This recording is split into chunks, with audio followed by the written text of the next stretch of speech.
백천만급 난조우라고 그래가지고 사람으로 태어나는 게 그렇게 어렵다는 거 아니겠습니까? 태평양 가운데 거북이가 널판지 하나를 그 넓디 넓은 태평양에서 널판지 하나를 딱 찾아내는 것처럼 어려운 일이 어디 있겠어요? 그렇게 어렵고 사람으로 태어나는 거 그렇게 어렵고 또 이렇게 불법을 만난다는 건 더 어렵다는 것입니다. 그렇게 우리는 사람으로 태어났어요.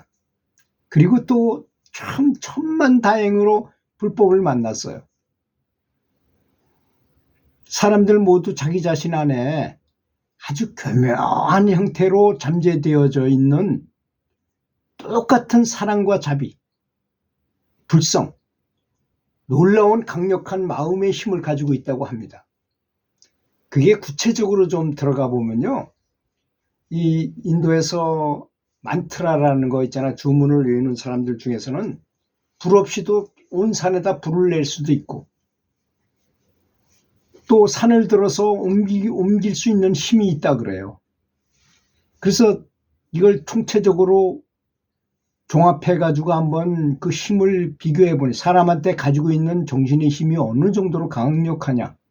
어떤 사람은 저 쟁반에 과일이 간뜩 들은 그 쟁반을 마음의 힘으로 염력으로 이렇게 이동하기로 해요. 그걸 반운공능이라고 말해요. 운반 능력이라고 말하기도 한다 이겁니다. 정신의 힘으로만 움직이게 하는 거 대단한 것 같지만 사람한테 있는 힘이라고 합니다. 그런데 뭐 부처나 이런 분이 되신 분들이 그런 걸 이렇게 보여주지 않지요. 그걸 할 수 있다 하더라도 보여주지 않습니다.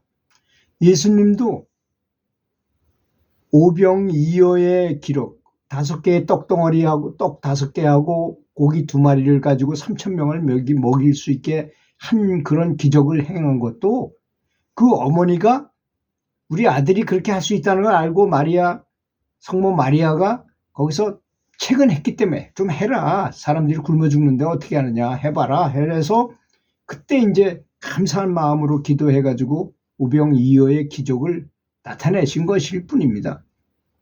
아마 예수님이 혼자 계셨다면 그렇게 하라고 얘기 안 했으면 아마 안 하셨을지도 몰라요. 그런 것이 바로 신통이라는 것입니다. 그런데 그 힘을 좀 종합적으로 계산을 한번 현대적으로 계산해 본다면 뭐 이건 정확한 건지 뭐 하여튼 불교학자들이 연구해내는 그 논문에서 본 내용입니다. 디스커버리호 있잖아요. 우주왕복선. 그게 출발할 때 굉음을 내면서 엄청난 추진력을 가지고 출발하잖아요. 그때 그 내는 그 힘에 22배의 힘을 가지고 있답니다. 사람한테. 근데 우리는 그런 거 모르고 살잖아요. 그렇죠? 근데 가끔씩 가다 그런 사람이 있기는 해요. 어떤 할머니가 손주가 치일 것 같으니까 번쩍 들었는데 20톤 트럭을 들으셨어. 그리고 어떤 사람이 갑자기 뛰어가야 되는데 급한 일이 생겨 뛰는데 그냥 축지보처럼 한 번에 굉장히 먼 거리를 가기도 하고.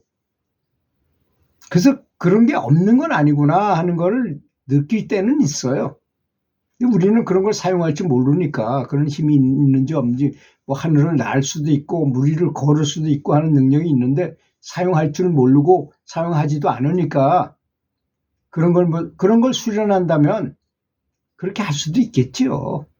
근데 그거보다 더 중요한 건 뭡니까? 우리가 부처가 돼야 된다는 게 더욱더 중요하잖아요. 우리에게는. 그래서 왜 그런 말이 있잖아요. 제 3명의 제자 보고 10년 동안 공부하고 와서 나한테 테스트 받으러 와라. 그랬더니 한 사람은 물 위를 걷게 돼가지고 왔어요. 한 사람은 공중을 날아서 왔어. 한 사람은 그냥 걸어서 왔어요.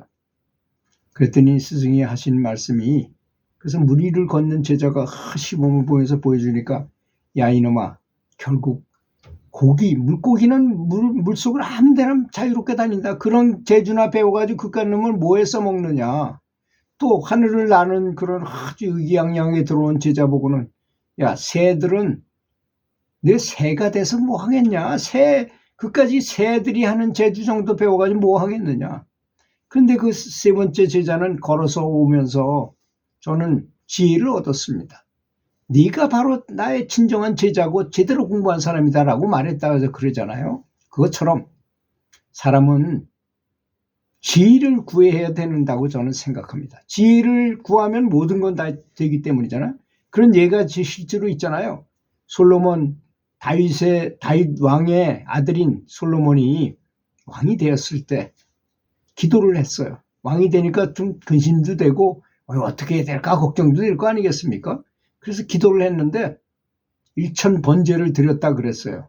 그런데 그는 오직 그래서 하나님의 사자 천사가 나타나서 물어봤어요. 그래서 그대가 원하는 게 무엇이냐? 전 다른 거 다 필요 없고요. 오직 지혜만을 주십시오 하고 부탁을 했다 그래요. 그랬더니 그 천사가 부귀영화도 주고 지혜도 줬다 그러잖아요. 그래서 그때 그 솔로몬이 얼마나 부자였는지 그걸 지금 돈으로 환산해서 봐도 세계에서 제일 부자랍니다. 그렇게 큰 부자가 될 수 있었다는 것입니다. 지혜가 그러니까 가장 중요하다 이겁니다. 제 말씀은.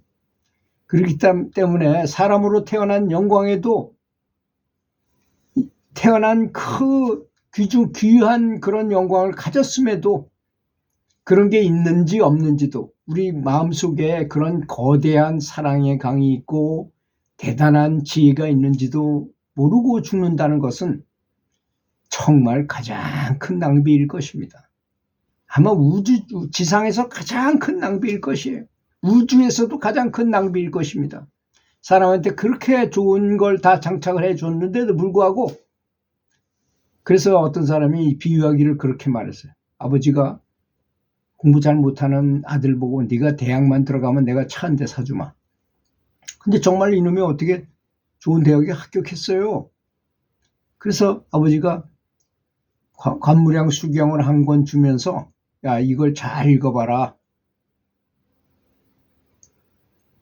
그런데 아들이 그걸 받아가지고 아니 아버지 차는 안 사주고 뭐 이런 책이나 한 권 주고 말아. 그럼 연불이나 하라니 그럼 기분이 안 좋았어요 이놈이. 그래서 그걸 한 번도 열어보지도 않았어. 4년이 다 됐어. 4학년이 될 때까지 차 없이 그냥 다녔어요. 근데 아버지가 보니까 이놈이 한심하거든. 그래서 야 너 오늘 말이야 또 투덜거렸어요. 아버지 4학년 다 됐는데 차 한 대 사준다는 거 사도 안 사주고 말이야. 아버지 뭐 이렇게 안 좋은 소리를 하니까 야 임마 오늘 집에 가거든. 네 방에 그 관문형 수경이 있느냐? 있다고 그랬어요. 그랬더니 그거 한번 그 몇 페이지를 한번 펼쳐봐라. 그래서 이제 그것도 까먹었다 집에서 언뜻 생각나길래 얼른 꺼내가지고 쫙 이렇게 해보니 색이 누래졌어. 얼마나 오래됐는지 4년이나 지났으니 한 번도 안 보고 놔뒀으니. 그래서 그 몇 페이지를 딱 남겨보니 거기에 자동차 교환권, 자동차 한 대 살 수 있는 그 증서가 거기 딱 있었던 거야. 그거하고 비슷한 것입니다. 또 어떤 사람이 비유하기를 사람이 보물을 잊어버려가지고 그렇게 세상 천지를 찾아 돌아다니다가 그렇게 하루 평생 동안 다니다가 집에 돌아와서 엄마가 딱 그러는 거야. 야, 네 머리 위에 너 머리 위에 그 보물이 있다. 그래서 딱 만져보니까 정말 자기 머리 위에 있었던 것입니다. 그렇게 자기 속에 있는데도 모르고 지나는 등하불명이라는 말이 딱 맞는 말인 것입니다.